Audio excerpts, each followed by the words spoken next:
As the National Investigation Agency takes over officially the investigation into the Pahalgam massacre, here we are on the approach paths to the Baisaran Valley where the massacre took place 5 days ago. Now, the massacre site itself is, of course, out of bounds, and we won't be reporting from there itself, obviously, because there is forensics works going on, and there are sensitivities over the site actually being contaminated or tampered with. So we will only be reporting from a place that holds equal forensic value.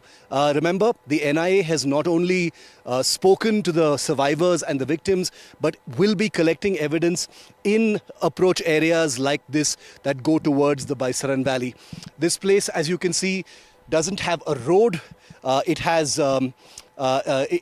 a completely wooded path that goes towards the Baisaran Valley in that direction, and there are various questions and debates over the path being opened without security being informed, and that's being dealt with right now at the security and the political level.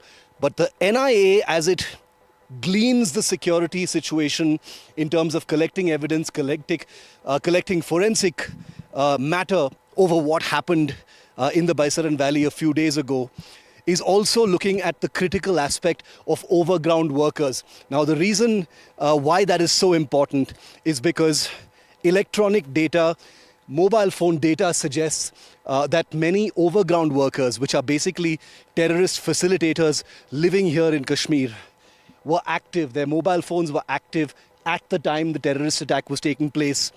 There may have been as many as 15, according to some reports, of people actually helping with facilitating, directing, maybe even communicating through chats and instant messaging to help the terrorists find their targets and guide them to the exact spot where all the tourists were actually assembled for that day, for that picnic. It becomes even scarier when you think of the numbers. There may have been as many as 15 overground workers who were actually helping. They're being screened extensively right now, both by the NIA as well as the Jammu and Kashmir police, who have a huge index. They've got a huge database of these overground workers.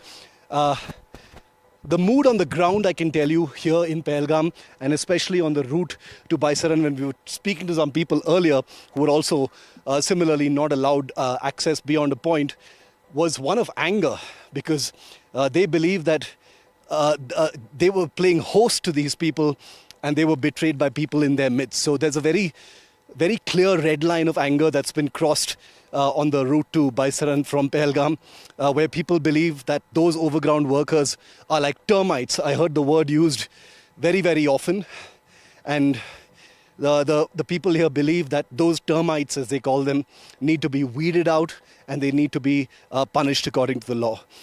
Remember that even as we bring you this report, on this pathway, it's important to remember that the police in Jammu and Kashmir has been destroying homes of terrorists, some directly linked, some not directly linked.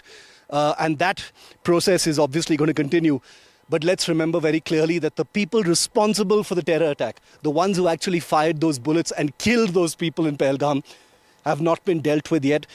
We don't have any information yet officially that they've been found or eliminated yet. And more importantly, what action is going to be taken against their handlers sitting in Pakistan. So just picture for a moment, viewer, the tourists who were guided, towards the Baisaran Valley just 5 days ago, not knowing what they were walking into. They were walking into a planned, organized kill zone that had local support. Many people didn't know about it, but there was very evident local support in terms of geography, in terms of SIM cards, perhaps in terms of any other logistical support that helped create this really horrific massacre that took place not very far, right here in the Baisaran Valley behind me. With Ashwini Mehra in Pahalgam, Shiv Arur, NDTV.